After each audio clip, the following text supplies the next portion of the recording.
Nah, terkadang banyak juga yang menganggap bahwa abstrak itu kesimpulan. Nah, ini beda ya.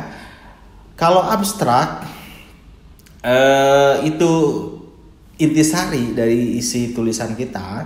Kalau kesimpulan dalam karya tulis ilmiah itu adalah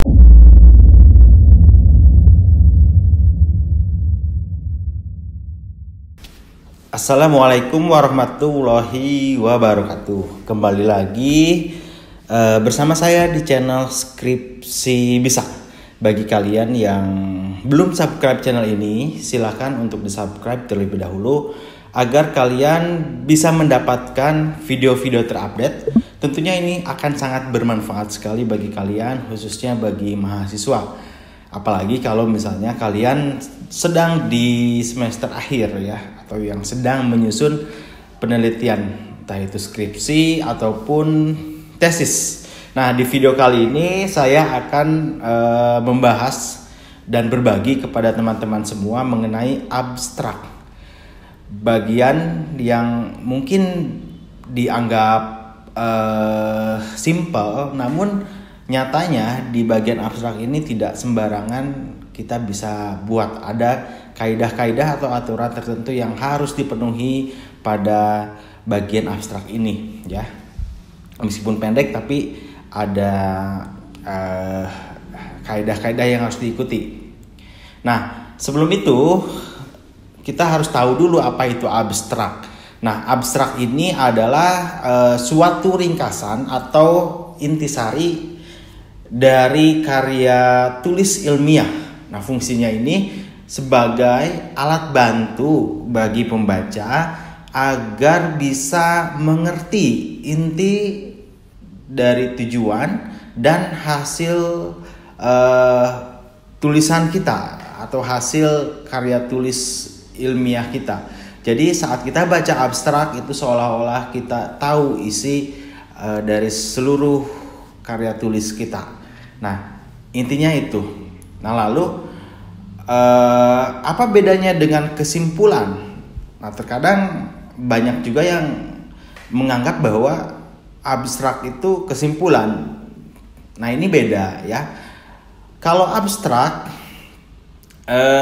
itu intisari dari isi tulisan kita. Kalau kesimpulan dalam karya tulis ilmiah itu adalah jawaban atas rumusan masalah ya pada bab pertama. Jadi di bab pertama kan ada rumusan masalah tuh. Di kesimpulan itu akan ada jawaban dari rumusan masalah. Jadi tentu beda kesimpulan dan abstrak.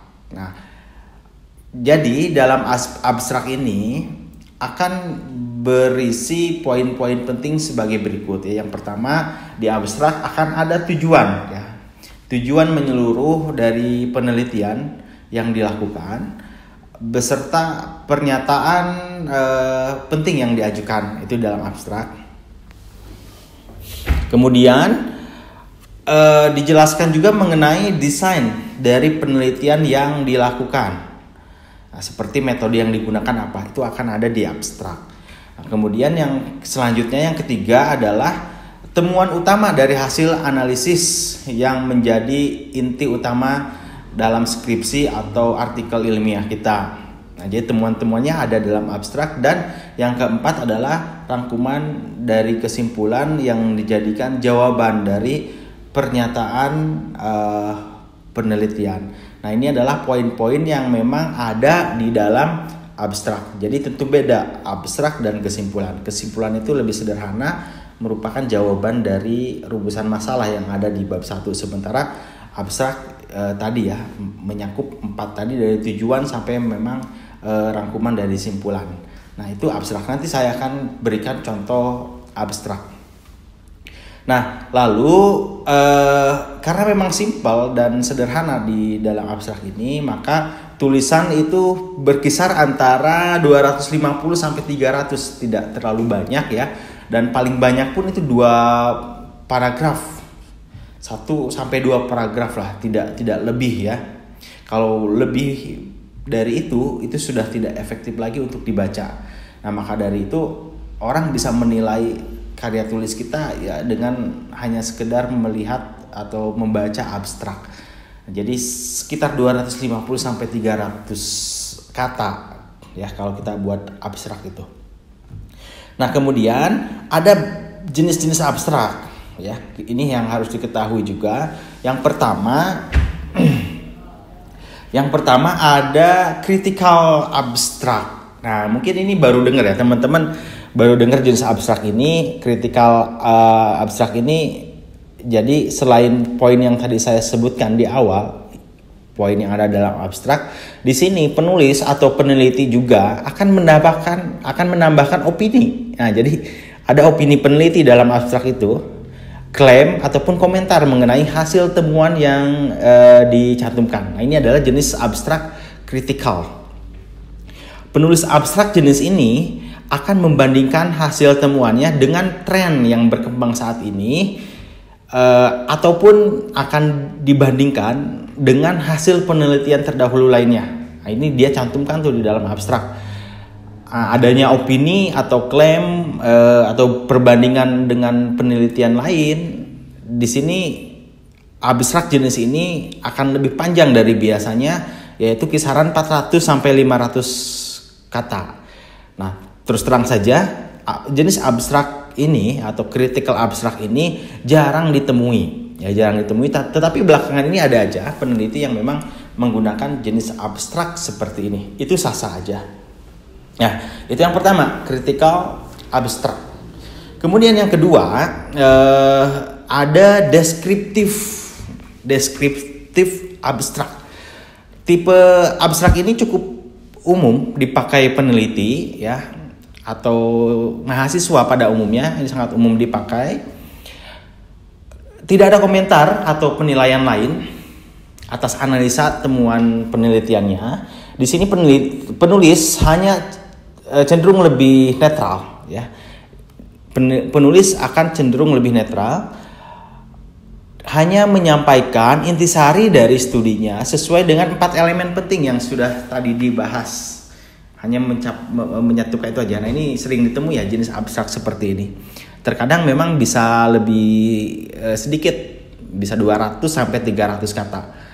Nah, ini kita akan sering menemui jenis abstrak ini di dalam format-format jurnal. Itu yang kedua, deskriptif abstrak. Nah, kemudian yang ketiga ada informatif ya. Yang ketiga ada informatif abstrak. Nah, mirip dengan abstrak deskriptif sebetulnya.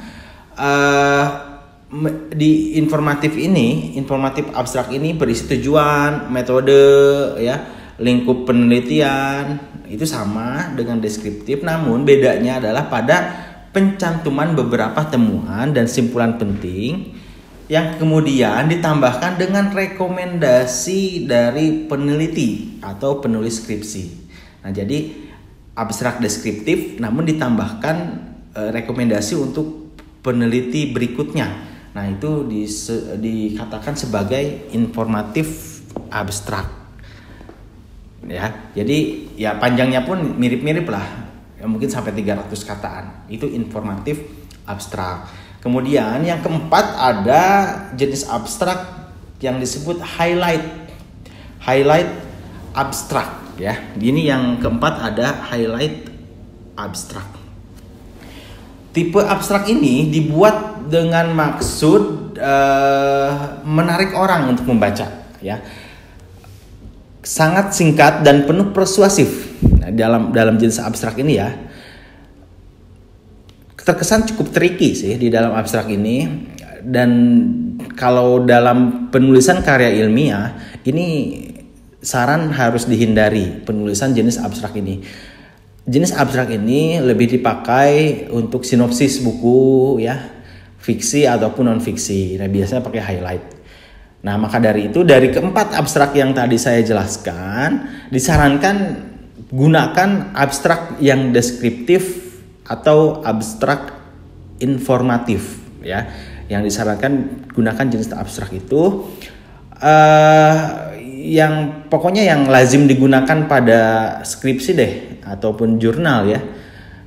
Kedua itu. Namun Untuk lebih jelasnya kalian ya perlu berdiskusi dengan pembimbing saat pembuatan abstrak.